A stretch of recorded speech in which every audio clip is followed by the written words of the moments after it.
বন্ধুরা, আমরা আজকে ভিডিওতে চল চল চল কবিতাটির সর্বশেষ যে অংশটুকু রয়েছে সেটি পড়ে নেব এবং বুঝে নেব।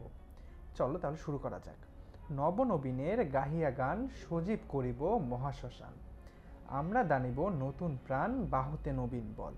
এখানে বন্ধুরা নবীন বলতে কিন্তু বোঝানো হয়েছে নতুন, এবং সজীব বলতে কিন্তু বোঝানো হয়েছে সতেজকে, এবং এই শ্মশান বলতে কিন্তু আমরা জানি মৃতদেহ পোড়ানোর স্থানকে বোঝানো হয়।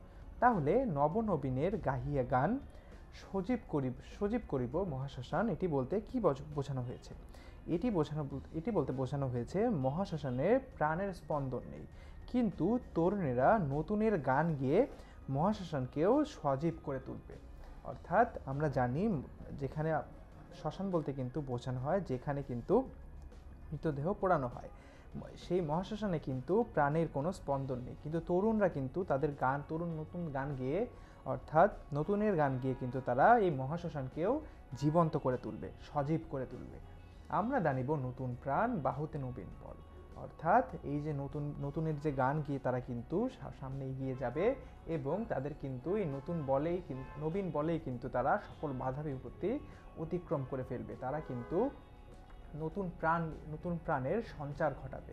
তাহলে বন্ধুরা, আমরা কিন্তু এই ভিডিওর মাধ্যমে চল চল চল কবিতাটি পড়ে নিলাম। তোমাদের যদি কোনো প্রশ্ন থাকে আমাদেরকে কিন্তু কমেন্ট সেকশনে জানিয়ে দিতে পারো।